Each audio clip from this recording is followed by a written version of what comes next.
이곳은 고려 무신 정권기에 가장 대표적인 문인 또 문신이라고 할 수 있는 이규보의 묘소입니다.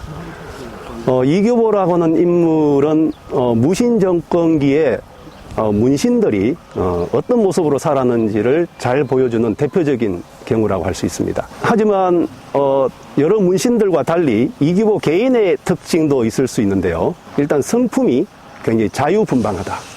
그리고 술을 좋아한다. 시를 잘 쓴다. 음주 가무죠. 검은고를 잘 탄다. 이런 이규보가 바로 무신정권기라고 하는 우리 한국 사회에 있어서 무신들이 한 100년 가까이 권력을 잡은 시기가 거의 없었는데 바로 그 특수한 시기에 여러 문신들의 대표적인 인물이라고 할 수 있을 정도로 그런 삶을 살았던 거죠. 이규보의 생애를 잠깐 보면은 어려서부터 머리가 좋아서 9살 때부터 경사를 읽었고 경전과 사설을 읽었죠. 본격적으로 공부를 했다는 뜻입니다.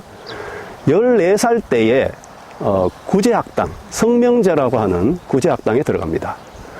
당시에 지배층의 아들들, 관료의 아들로 태어난 사람들은 조상 대대로 큰 재산을 물려받은 문벌이 아닌 한, 또 재상을 몇 명 배출한, 여러 명 배출한 그런 가문이 아닌 한 관료로 진출하는 것이 지배층의 지위를 유지하는 데 매우 중요했거든요.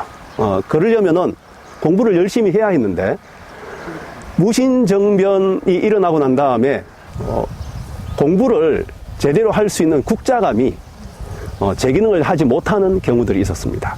그래서 사학에 들어가서 공부를 했던 거죠.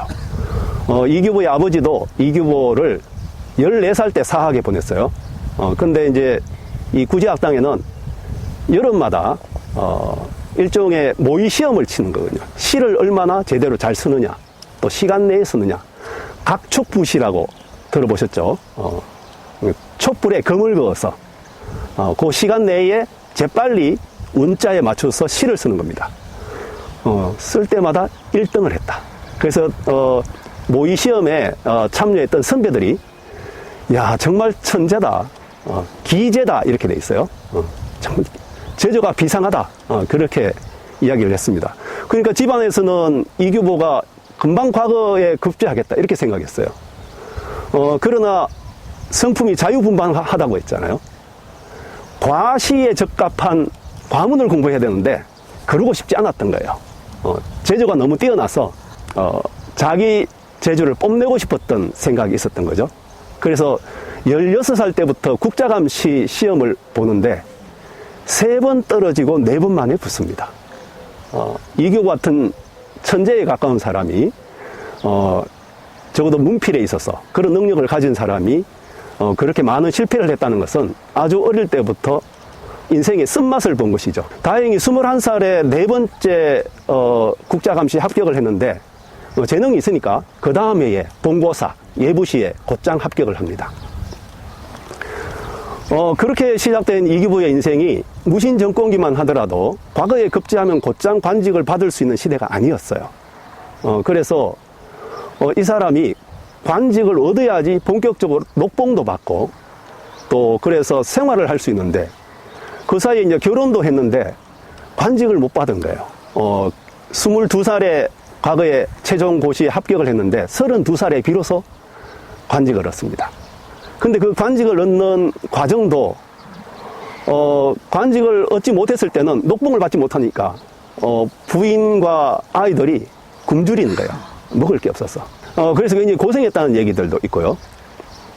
자, 그런 가운데서 32살에 관직을 받는데 관직을 받는 계기가 단순히 이 사람의 재능이 있어서 관직을 받았다, 그것이 아니고 최씨 정권이 만들어지고 난 다음에 왕보다 더 강한 권력을 과시하는 그 최씨 정권 그 사제에서 시회를 연 거예요. 그 시회에 평소에 재능이 뛰어나다고 하는 이규보를 불러서 시를 짓게 했는데 그게 대단한 시였다. 그래서 집에 가서 부인하고 아이들한테 얘기했더니 부인과 아이들이 너무너무 좋아하더라. 이제 드디어 관직을 받는구나. 그런 게 바로 무신정권기였습니다. 그게 32살이었으니까 그러고 난 다음에도 이규보는 출세가 쉽지는 않았습니다. 성품이 자유분방하다 보니까 처음에 받은 관직이 저 전주의 지방관 하급관리로 내려갔는데 다 임기를 채우지 못하고 파면을 당했어요. 왜냐하면 성품이 이제 그러니까 자유분방하니까 차분하게 일을 행정을 처리한다든지 하는 능력은 좀 떨어졌던 거죠. 그래서 상관과 부딪히기도 하고 이렇게 해서 이제 파면을 당하고 40세가 되기 전까지 계속 고생을 합니다. 그리고 벼슬을 한번 읽고 난 다음에 계속 벼슬을 얻지 못했어요. 그런데 35세 무렵에 경주밀란이 일어났는데 경주밀란에서 군공을 세우면은 직접 칼을 쓰지 않더라도 이 사람이 문필 능력이 있으니까 이렇게 지방 밀란을 진압한다거나 할 때 하늘에 제사를 지내거나 귀신들에게 제사를 지내는데 그 문필 능력을 뽐내는 사람이 이제 거기서 참여해야 되는데 실제로 한 1년 이상 경주밀란에 참여했었는데 그렇게 공을 세우고 난 다음에도 결국은 올라와서 그 공을 세웠으니까 벼슬을 받아야 되는데 벼슬을 받지 못했어요. 그러니까 과거 급제해서 다들 좋아했는데 실제로는 벼슬을 한 번 받고 그런 다음에 계속 40살이 될 때까지 계속 굶주리고 있었던 거죠. 그런데 또 최충원의 집에서 최충원이 진짜 뭐 대단한 인물이죠. 그러니까 모정이라고 하는 정자를 하나 짓습니다. 고려인들이 이 정자를 짓고 거기서 시회를 열고 또 술 한잔하고 연회를 베풀고 하는 것이 지배청의 그 권력자들이나 또 부를 축적한 사람들의 풍속이었어요. 그러니까 관습이었죠. 그래서 이제 모정이라고 하는 아름다운 정자를 짓고 사람들을 불러서 길을 짓게 했는데 거기서 최고의 성적을 거두어서 그 이규보가 지은 길을 이렇게 현판에 새겨서 이제 걸어 놓았던 거예요. 당연히 벼슬을 받겠죠. 이규보가 진짜 받고 싶었던 벼슬, 한림원의 하급관료. 왜냐면 문필 능력을 뽐내고 싶었거든요, 이규보는. 그래서 한림원의 하급관료가 되기 시작해서 이제 본격적으로 벼슬을 생활을 하는데 그럼에도 불구하고 계속 문제가 생깁니다. 아마 자유분방한 성격 때문이었던 것 같아요. 최충원 정권기에 그렇게 최충원의 사제에 들어가서 2번이나 문필 능력을 뽐내고 또 벼슬을 받는 일이 있었지만 실제로는 그 최충원 정권기에는 계속적으로 이 이규보를 싫어하는 사람들이 누군지 사료에 기록이 되어 있지는 않지만 계속 등장해서 모함을 한다거나 그런 과정을 거치면서 몇 번 파면을 당합니다. 하면서 최충원 정권기에 그렇게 마음 편한 생활을 하지 못했던 겁니다. 그 다음에 이제 최후가 등장하면서 그때부터 이제 승승장구하면서 벼슬을 생활을 안정적으로 하게 되고 특히 몽골과의 전쟁 과정에서 몽골에 외교 문서를 쓰는 일에 있어서 이규보의 능력이 매우 뛰어나서 고려에서 요청하는 것이 있을 때에 이규보가 외교 문서를 써서 보내면은 몽골 측에서 항상 그거를 받아주고 또 허락했다는 기록이 있을 정도로 이규보의 역량을 발휘했습니다.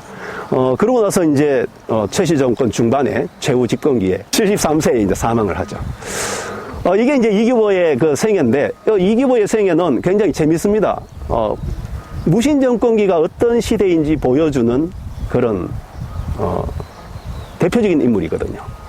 하나는 문필 능력이라고 하는 것이 그 시기에 출세를 하는데 매우 필요하고 중요한 수단이었다는 것을 보여줘요. 그 시기에 이제 음서로 진출하는 경우가 있고 문필 능력으로 진출하는 경우가 있는데 문필 능력이 개인이 출세하는데 매우 중요하고 필요한 능력이었다. 또 하나는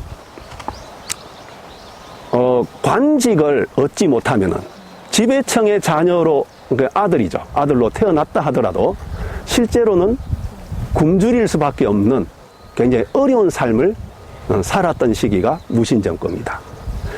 조상 대대로 문벌이었던 지방, 그래서 대토지를 물려받고 또 재산을 여럿 배출하고 권력자들과 서로 손이 맞닿아 있고 하는 사람들을 제외한 대다수의 중하급 관료를 배출한 지배청 가문들은 곧장 관직을 받지 못했을 때에 이렇게 봉급을 못 받으니까 굶주리는 그런 일이 있었던 겁니다. 그런 일이 있을 수밖에 없었던 것은 실제로 관직의 숫자는 제한되는데 아마 이 무렵엔 적어도 실직을 받기 위해서는 5대1 이상의 경쟁을 거쳐야 했기 때문에 그래서 실직을 받는 것이 매우 중요했는데 그렇게 되지 못할 경우가 있지 않겠습니까? 그러면 굉장히 경제적으로 힘든 삶을 살았다. 자, 그렇기 때문에 실직을 받기 위해서는 인적 네트워크를 형성하는 것이 너무 중요했습니다. 그런데 이 이규보에게 있어서는 바로 최씨 정권이 인적 네트워크였죠. 최씨 정권을 인적 네트워크로 활용하는 것은 매우 중요했는데 그것은 원래 당시 인사권은 국왕이 가지고 있는 거죠. 국왕이 선발하는 거잖아요. 이부와 병부는 도와주는 거죠. 국왕이 선발하도록. 그런데 최씨 정권이 들어섰을 때는 그 이전 무신정변이 이루어지고 난 다음에도 마찬가지였지만 최씨 정권 때는 더욱더 군사력을 장악한 최씨 정권에 의해서 완전히 인사권이 장악되어 있었기 때문에 그래서 최씨 정권과 네트워크를 형성하는 것은 무엇보다도 관료로서의 지위를 유지하거나 관직을 얻는데 매우 중요했던 거거든요. 이규보야말로 그런 것을 보여주는 아주 대표적인 케이스라고 볼 수 있다. 종래에 그래서 이규보에 대한 일생을 평가하면서 이규보가 출세지향적이고 또 보신주의 그런 성격을 가지고 있는 인물이다. 이렇게 많이 평가했거든요.